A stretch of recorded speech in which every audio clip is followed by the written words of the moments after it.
Hello बच्चों, good morning. कैसे हो आप लोग? आइए स्वागत करते हैं अध्ययन एकेडमी के यूट्यूब प्लेटफॉर्म पे। मैं हूं मिश्रा और आज हम लोग ज्योमेट्री शुरू करने वाले हैं। एडवांस मैथ में पहला टॉपिक हम लोग का ज्योमेट्री है और ज्योमेट्री आपको हम शुरू कर बताएंगे कि ज्योमेट्री को कैसे पढ़ा जाता है, ज्योमेट्री में कौन कौन सा ऐसा कंसेप्ट होता है सबसे ज़्यादा इंपॉर्टेंट होता है, सारी बात हम लोग करेंगे। लेकिन उससे पहले मैं बता दूं कि हमारे अध्ययन एकेडमी में जो ऑनलाइन कोर्सेज चल रहा है उसकी फीस है मात्र कितने रुपये? 499 रुपये फीस है। जो बच्चा ऑनलाइन पढ़ना चाहता है, जो चाहता है कि ऑनलाइन प्रैक्टिस कर सके, जो ऑनलाइन पढ़ सके, बच्चा क्लास ज्वाइन कर सकता है। एसएससी जो है, दरोगा, लेखपाल और एसएससी जीडी और पीईटी, ये 5 सेगमेंट है। पांचों सेगमेंट में किसी एक सेगमेंट की तैयारी आप कर सकते हो। कितने में? 499 रुपए में।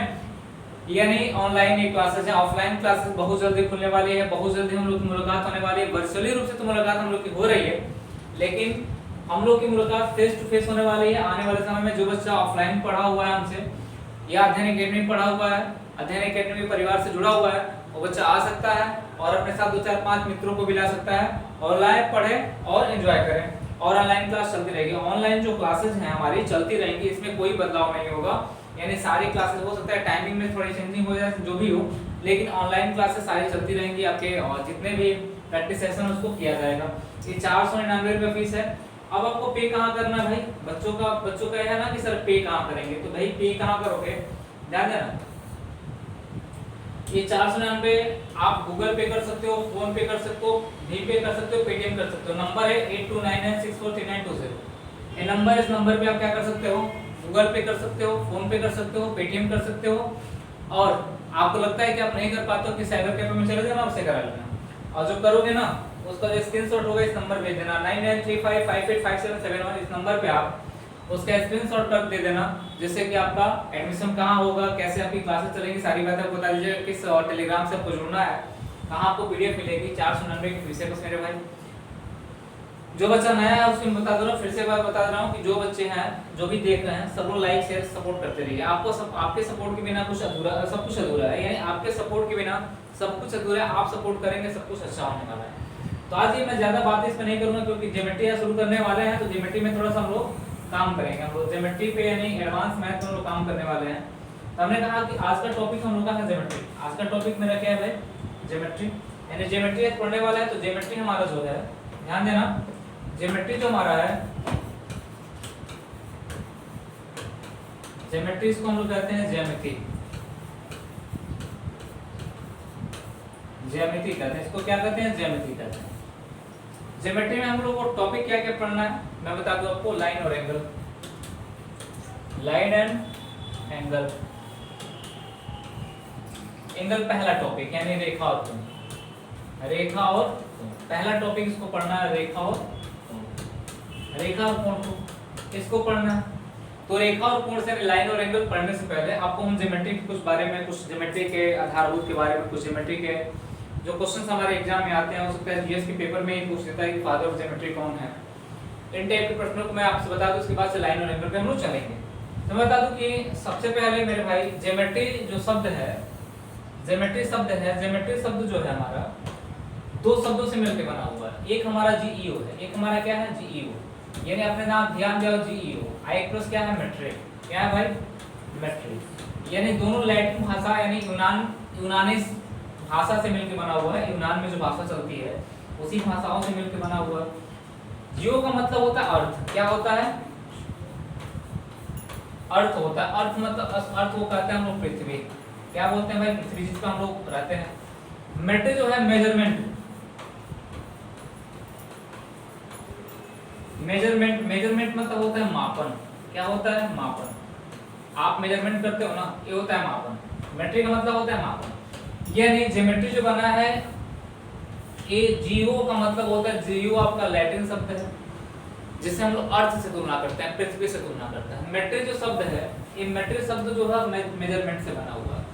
तो हमको यहाँ पे एक चीज स्पष्ट हो जा रही है ज्योमेट्री से कि जो पृथ्वी है, मापन, इसका मतलब क्या हो सकता है? पृथ्वी और मापन का मतलब क्या हो सकता है? तो आप जानते हो कि पृथ्वी पे बहुत सी आकृतियां, यानी जितनी भी आकृतियां जो हम पढ़ने जा रहे हैं, सारी आकृतियां पृथ्वी पे, सर्किल भी होगा, गोला भी होगा, प्रिज्म होगा, पिरामिड होगा, ट्रायंगल होगा, सब कुछ, सारी आकृतियां हमारे समतल पे उपस्थित है। कहीं मुझे खोज नहीं कर सकता, नहीं, उन्हीं को मापते हैं हम लोग, उन्हीं को पढ़ते हैं, उन्हीं के डायग्राम को हम लोग पढ़ते हैं, उसी को ज्योमेट्री करते हैं। तो हमने कहा कि अगर इसका डेफिनेशन लिखा जाए तो हम लिख सकते हैं यहाँ पे डेफिनेशन इसका कि पृथ्वी पर उपस्थित, इसका डेफिनेशन क्या लिख सकते हैं हम लोग, पृथ्वी पर उपस्थित, ध्यान देना, पृथ्वी पर स्थित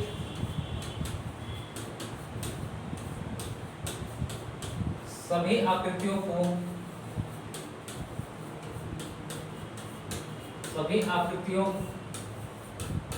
को मापने की कला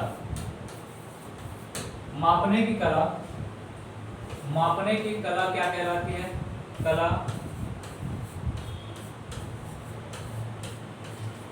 ज्यामिति कहलाती है। क्या कहलाती है मेरे भाई, ज्यामिति कहलाती है, ज्यामिति कहलाती है। यानी पृथ्वी पर उपस्थित सभी आकृतियों को मापने की कला। जो हमारे एग्जाम में जो डेफिनेशन आता है वो क्या है, जो कभी कभी पूछ देता है कि बता दो कि दो अक्षों का, हमने कहा कि दो अक्षों का एक साथ अध्ययन, दो अक्षों का एक साथ अध्ययन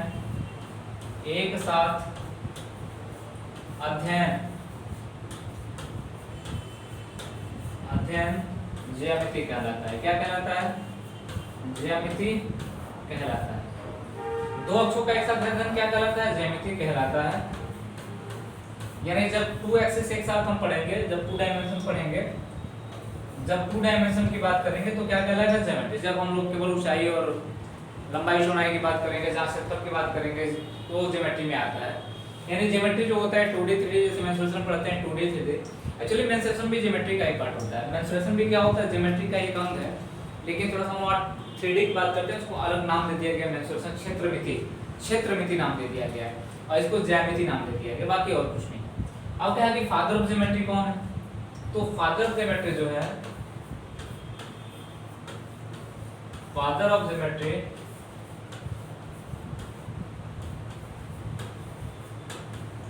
यूक्लिड है। यानी मैं हिंदी में लिख दे रहा हूं, यूक्लिड। फादर ऑफ ज्योमेट्री क्या है, यूक्लिड है। यानी यूक्लिड अलेक्जेंडर, ये अरस्तु के शिष्य थे। अलेक्जेंडर शब्द का प्रयोग योद्धाओं के लिए होता था। किसके लिए, योद्धाओं के लिए होता था। यानी ये कई बार एग्जाम में पूछा गया कि फादर ऑफ ज्योमेट्री कौन है, ज्योमेट्री के पिता कौन है, अलेक्जेंडर। यानी यूक्लिड अलेक्जेंडर ये यूनान के निवासी थे। कहाँ के निवासी थे, यूनान के निवासी थे। यानी गणित में जितने भी खोज हुए अक्सर देखा जाए तो यूनान शब्द का प्रयोग वहाँ पे बहुत ज्यादा किया जाता है। यूनान शब्द का प्रयोग वहाँ पे बहुत ज्यादा किया जाता है, क्योंकि ये सारे अक्सर खोज यूनान में ही हुए हैं। हुए तो भारत में ही है, लेकिन नाम यूनान का। जैसे पाइथागोरस है, बोधायन का परिमेय कहा जाता है, लेकिन क्या कहा जाता है भाई, सबसे पहले पाइथागोरस परिमेय, तब बोधायन, क्योंकि पाइथागोरस से पहले बोधायन ने परिमेय दिया था। तो मेरा कहने का मतलब था कि थोड़ा सा ज्योमेट्री के बारे में जान लिए कि ज्योमेट्री क्या होता है। ज्योमेट्री जियो मतलब होता है क्या होता है, अर्थ। अर्थ मतलब क्या होता है, पृथ्वी। मेट्रिक किस शब्द से लिया गया, मेजरमेंट शब्द से लिया गया, मापन। ये जो जियो है लैटिन शब्द है, यानी यूनानी शब्द है। मेट्रिक जो यूनानी शब्द है, ये भारतीय शब्द अर्थ है, मेजरमेंट है, यानी इससे लिया गया है। और हम कहते हैं पृथ्वी पर स्थित सभी आकृतियों को मापने की कला क्या कहलाती है, ज्यामिति कहलाती है। या दो अक्षों का एक साथ अध्ययन क्या कहलाती है, ज्यामिति कहलाती है। फादर ऑफ ज्योमेट्री क्या होते हैं भाई, यूक्लिड होते हैं। यूक्लिड अलेक्जेंडर ज्योमेट्री के पिता कहलाते हैं। ज्योमेट्री में इन्होंने बहुत अच्छे से काम किए, इसलिए इनको फादर ऑफ ज्योमेट्री का दर्जा दिया गया। ऐसी बात नहीं कि इनके पहले ज्योमेट्री किसी ने पढ़ा नहीं, ज्योमेट्री का किसी ने यूज नहीं किया था, लेकिन फादर ऑफ ज्योमेट्री को कहा जाता है। किस लिए कहा जाता है, क्योंकि इन्होंने ज्योमेट्री में कुछ अच्छे रिसर्च किए, उन्होंने ज्योमेट्री में कुछ अच्छे थ्योरम दिए, इसलिए इनको फादर ऑफ ज्योमेट्री।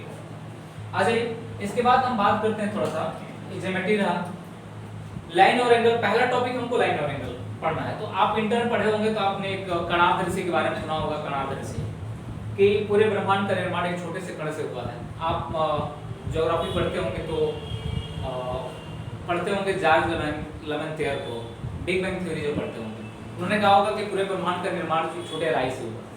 यानी एक राई था, उसका आकार बढ़ता गया, समय आया जब विस्फोट हुआ तो पूरे ब्रह्मांड का है। तो हमने कहा कि जब उन्होंने बताया तो पूरे ज्योमेट्री का खोज भी किससे हुआ। कुछ मैं डेफिनेशन कुछ आपके नोट्स लिखवाऊंगा, लिखते रहिएगा, क्योंकि बहुत ही इंपॉर्टेंट हो जाता है। क्योंकि ज्योमेट्री में थ्योरी जानना बहुत जरूरी है। ज्योमेट्री में थ्योरी नहीं जानते इसका मतलब ज्योमेट्री आप नहीं जानते। ज्योमेट्री का हर एक पॉइंट आपको जानना जरूरी है। तो मैंने कहा कि पहले मैं आपको लिखवा रहा हूँ, चीजों को ध्यान से समझिएगा। मैंने कहा कि पहला लिखवाया मैंने बिंदु। ये बिंदु क्या होता है भाई, बिंदु एक एक पॉइंट नोट करिएगा। यानी मैंने कहा कि पॉइंट ये पॉइंट क्या होता है? आप कहोगे सर पॉइंट यानी लाइन और एंगल पढ़ा रहे हैं आपको। कौन सा टॉपिक पढ़ा रहे हैं? लाइन और एंगल। हेडिंग डाल दीजिएगा लाइन और एंगल। लाइन और एंगल में पहला पॉइंट हमारा पॉइंट यानी बिंदु।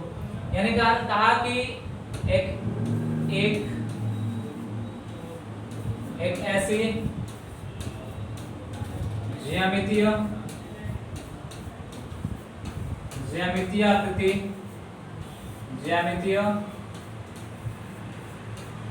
आकृति ध्यान समझना,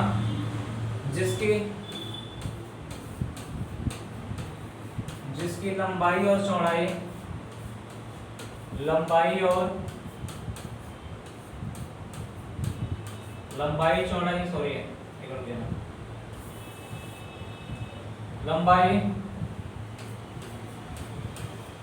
चौड़ाई तथा ऊंचाई नगण्य हो। क्या हो? नगण्य। यानी मैंने क्या बोला कि एक ऐसी आकृति जिसकी लंबाई चौड़ाई ऊंचाई नगण्य हो। नगण्य शब्द का प्रयोग मैंने इसलिए किया क्योंकि देखो डिस्टेंस कभी जीरो नहीं होता, डिस्टेंस कभी जीरो नहीं होता है, नगण्य हम कर सकते हैं। इसलिए मैंने नगण्य शब्द का, बहुत जगह किताबों में जीरो शब्द का प्रयोग होता है लेकिन मैं नहीं करता क्योंकि मैं जानता हूं कि डिस्टेंस कभी जीरो नहीं होता है। दूसरा क्या है कि एक ऐसा वृत्त, हम लिख सकते हैं एक ऐसा वृत्त, एक पॉइंट को लिखना, एक ऐसा वृत्त जिसकी त्रिज्या या व्यास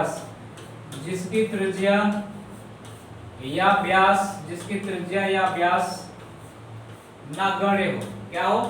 नगण्य हो, गणना ना किया जाता हो, नगण्य हो क्या कहलाता है? तो बिंदु कहलाता है। क्या कहलाता है? बिंदु कहलाता है। यानी एक ऐसा वृत्त जिसकी त्रिज्या या व्यास क्या हो? नगण्य हो, क्या कहलाता है? बिंदु कहलाता है। यानी हम लिख सकते हैं, बना सकते हैं बिंदु। यहाँ दिख रहा बिंदु आपको? यहाँ बिंदु आपको दिख रहा ना मेरे भाई? थोड़ा सा मैं बड़ा कर दे रहा हूँ बिंदु। ये बिंदु आपको दिख रहा है। इस बिंदु में न लंबाई होती है, न चौड़ाई होती है, न ऊंचाई होती है। जिस ही ज्यामितीय आकृति में लंबाई चौड़ाई ऊंचाई न, उसको क्या कहते हैं? बिंदु कहते हैं। क्या कहते हैं? बिंदु कहते हैं। इसी बिंदु से पूरे के पूरे ज्योमेट्री का निर्माण हुआ है। इसी बिंदु से पूरा का पूरा ज्योमेट्री का निर्माण हुआ है। अगली हमारा क्या है? रेखा। अगला हमारा क्या है? रेखा। ध्यान से पढ़ना एक एक पॉइंट को। रेखा जो होता है वो क्या होता है? लाइन होता है। यानी लाइन को क्या कहते हैं हम लोग? लाइन क्या होता है भाई? हम कह सकते हैं अनंत बिंदुओं का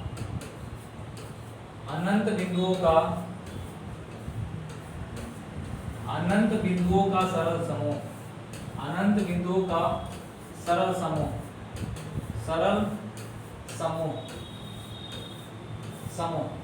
रेखा कहलाती है। रेखा कहलाती है। अनंत बिंदुओं का सरल समूह क्या कहलाती है? रेखा कहलाती है। अनंत बिंदुओं का जो सरल समूह होगा रेखा कहलाएगा। रेखा का कोई अंत बिंदु, जैसे मान लो कि हमने कहा कि यहाँ पे रेखा खींचा, मैंने कहा ये पॉइंट आपका है, 2 पॉइंट आप, हमने कहा जो मान लो दोनों पॉइंट को इसको ए मान लेते हैं, इसको क्या मान लेते हैं? बी मान लेते हैं। हमने कहा इधर ये जहां भी जाना चाहती है जा सकती है, ये इधर जहां भी जाना चाहती है क्या कर सकती है? जा सकती है। यानी रेखा को पूरी तरह आजादी होती है, रेखा का कोई अंत बिंदु नहीं होता। अनंत बिंदु का एक सरल समूह है। अगर रेखा का कोई डेफिनेशन आपसे पूछे तो आप कह सकते हो अनंत बिंदु का सरल समूह रेखा कहलाती है। एक प्रश्न यहाँ बनता है हमारा, नोट करके मैं लिख रहा हूँ कि रेखा का कोई अंत बिंदु नहीं होता। पूछा जाता है कि रेखा के कितने अंत बिंदु होते हैं? लोग मार देते हैं अनंत। रेखा का कोई अंत बिंदु नहीं होता है। क्या नहीं होता है? रेखा का कोई अंत बिंदु नहीं होता है। रेखा का कोई अंत बिंदु नहीं होता है। रेखा का कोई अंत बिंदु नहीं होता है। यानी ये प्रश्न पूछता है रेखा के कितने अंत बिंदु। जब ज्योमेट्री आप पढ़ोगे ऑफलाइन क्लासेस में तो और बाकी चीजें आपको बताई जाएगी। रेखा कोई अंत बिंदु नहीं होता है। ये रेखा हो गई। इसके बाद हम लोग बात करते हैं रेखाखंड की। किसकी? रेखाखंड की। यानी रेखाखंड क्या होता है? यानी लाइन सेगमेंट। इसको क्या बोलते हैं हम लोग? Line segment. क्या बोलते हैं?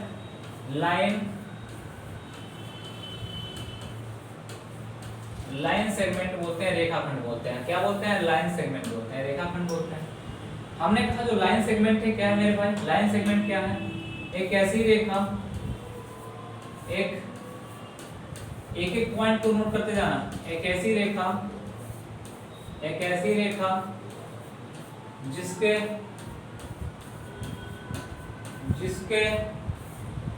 दो अंत बिंदु हो,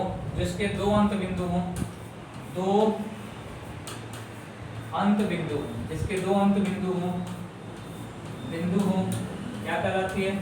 रेखाखंड कहलाती है। क्या कहलाती है भाई? रेखाखंड कहलाती है। रेखाखंड क्या कहलाती है? रेखाखंड कहलाती है। रेखाखंड कहलाती है। नहीं, मैंने कहा कि जिसके दो अंत बिंदु क्या कहलाते हैं? रेखाखंड कहलाती है। यानी ध्यान देना, मैंने एक रेखा बनाया यहाँ पे, मैंने इसको एक रेखा बनाया, ये रेखा हमारा, हमने कहा कि यहाँ पे मैंने इसको दोनों को काट दिया, ये वाला ए हो गया और क्या हमारा बी हो गया। यहाँ से इसको मैंने क्या किया, यहाँ से मैंने इसको हटाने का प्रयास किया, हट गया। यहाँ से सॉरी यार, पूरा हट गया ये। हमने क्या किया, यहाँ से इनको हटाया, यहाँ से इधर इनको हटा दिया। तो जो हमारा पॉइंट ये बनाना हमारा, ये जो पॉइंट, ये हमारा क्या कहला? रेखा। अब कहा जाता है नोट क्या करके लिखोगे? कहा जाता है रेखाखंड के दो अंत बिंदु होते हैं। पूछा जाता है कि रेखाखंड लाइन सेगमेंट के दो अंत बिंदु होते हैं। कितने अंत बिंदु होते हैं? दो अंत बिंदु होते हैं। कितने अंत बिंदु होते हैं मेरे भाई? दो अंत बिंदु होते हैं। दो अंत बिंदु होते हैं। रेखाखंड के दो अंत बिंदु होते हैं। लाइन सेगमेंट के कितने अंत बिंदु होते हैं? दो। आ जाओ, इसके बाद जो हमारा अगला टॉपिक किरण। हमने कहा कि क्या हो गया किरण, एक पॉइंट को समझना। किरण यानी क्या हो गया हमारा? रे। हमने कहा किरण जानते हो ना, सूर्य की किरण जो होती है, सूर्य किरण समझ रहा कि ओरिजिन पॉइंट हमको पता है कि सूर्य किरण जो है कहां से आ रही है, लेकिन इतना नहीं पता है कहां जाती है। अगर फ्लैश जलाते हो, लाइट जलाते हो तो आपको पता है कि किरणें यहां से निकल रही है, लेकिन नहीं पता कहां जाती है। कहने का मतलब कि एक ऐसी रेखा, एक ऐसी रेखा जिसके केवल एक अंत बिंदु हो, जिसके केवल एक अंत बिंदु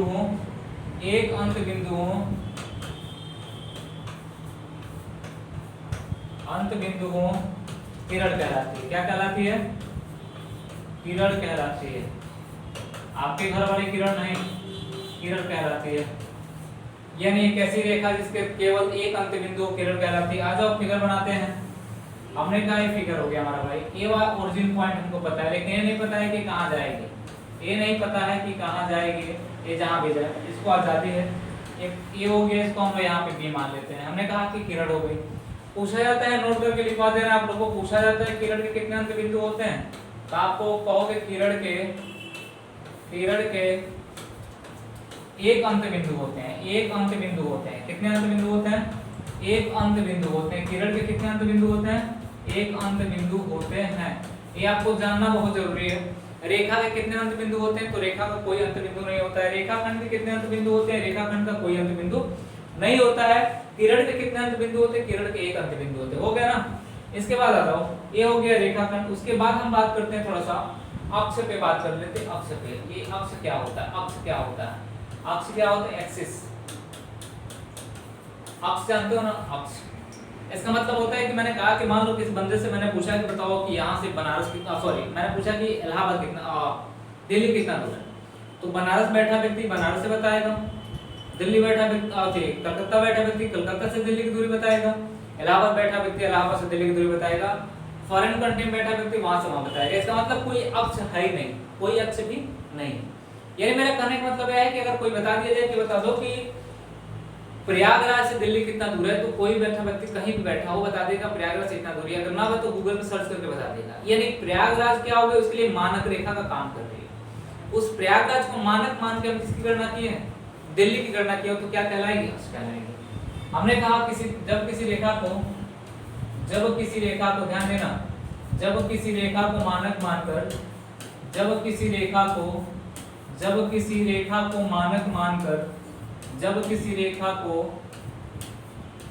मानक मानकर फ्रेम ऑफ रेफरेंस मानक मानकर किसी बिंदु की गणना की जाए, किसी बिंदु की गणना की जाए, किसी बिंदु की गणना की जाए, इस बिंदु की गणना की जाए अक्ष कहलाती है। क्या कहलाती है? अक्ष कहलाती है। अक्ष कहलाती है। अक्ष कहलाती है। यानी मैंने कहा कि जब किसी बिंदु की गणना किसको, मान लो बिंदु है, हमने कहा जिससे मैं पूछूं तो कोई अलग अलग दूरी से बताएगा, लेकिन जैसे मैं पूछूं इस रेखा से बिंदु की दूरी कितना है, तो हर व्यक्ति माप के बता देगा कि इस बिंदु की दूरी इस रेखा से इतना दूर है। ये रेखा ये है, बी है, ये बिंदु को मान लेते हैं। कोई बता देगा कि इस रेखा से बिंदु की कितनी दूरी है। लेकिन जब ये नहीं पता होगा कि कहां से हमको ज्ञात करना है, मैंने यहाँ पर सिंपल से बोला कि बिंदु कितना दूर पे है, तो कहीं बैठा व्यक्ति अलग अलग बताएगा कितना दूर है। लेकिन जब मैंने रेखा खींच दिया तो इस रेखा से बिंदु की गणना कर सकते हो आप लोग। इसके बाद आ जाइए, ये अक्ष हो गया। इसके बाद समांतर रेखा हम बात करते हैं। समांतर रेखा,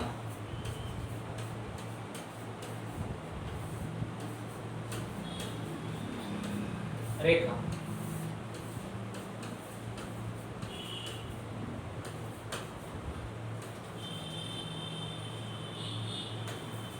पैरेलल लाइन समांतर रेखा होती है। हमने कहा समांतर रेखा क्या होता है भाई? हम कहें कि समतल पर, ध्यान देना, समतल पर स्थित, समतल पर स्थित दो या दो से अधिक रेखाएं, दो या दो से अधिक रेखाएं, दो से अधिक रेखाएं, दो या दो से अधिक रेखाएं, दो या दो से अधिक रेखाएं जिनके बीच की दूरी सदैव, जिनके बीच की दूरी, जिनके बीच की दूरी सदैव बराबर हो, सदैव सदैव बराबर हो, सदैव बराबर हो, समांतर रेखा कहलाती हैं। क्या कहलाती हैं? समांतर रेखा कहलाती हैं। समांतर रेखा कहलाती हैं। समांतर रेखा कहलाती हैं। मैंने क्या बोला कि समतल पर उपस्थित दो ऐसी रेखाएं जिनके बीच की दूरी सदैव क्या हो, बराबर हो, समांतर रेखा कहलाती हैं। इसके बाद जैसे मैंने फिगर बनाया तो मैंने कहा कि मान लीजिए कि ए वाली रेखा हमारी क्या है, ए वाली रेखा हमारी है और ये वाली रेखा समतल पर स्थित है। इसको हम यल कहेंगे, इसको क्या कहेंगे, हम वेम कहेंगे। हमने कहा मान लो ये हमारा D1 है, इसको हम मान लेते हैं क्या, इसको यहाँ पे D2 मान लेते हैं, इसको हम लोग क्या मान लेते हैं यहाँ पे भाई D3 मान लेते हैं। क्या मान लेते हैं? D3 मान लेते हैं। हमने कहा कि D1 equal to D2 equal to कितना हो, D3 हो, तो देन यल पैरेलल क्या हो जाएगा, यम। यानी मैंने कहा कि जब दो ऐसी रेखाएं जो समतल पर स्थित हो, दो या दो से अधिक, जिनके बीच की दूरी सदैव बराबर हो, क्या कहलाती है? समांतर रेखा कहलाती है। इनके और डेफिनेशन हो सकते हैं, जैसे हम कह सकते हैं कि दो रेखाएं, जैसे मान लीजिए हम कह सकते हैं कि दो रेखाएं, दो रेखाएं, दो रेखाएं, दो रेखाएं जो कभी एक दूसरे को, जो कभी एक दूसरे को, जो कभी एक दूसरे को प्रतिच्छेदित न करे, इंटरसेक्ट न करें, प्रतिच्छेदित न करें, समांतर रेखा कहलाती हैं। समांतर रेखा कहलाती हैं। समांतर रेखा कहलाती हैं। यानी जब दो रेखाएं एक दूसरे को प्रतिच्छेदित, समांतर रेखा कहलाती हैं।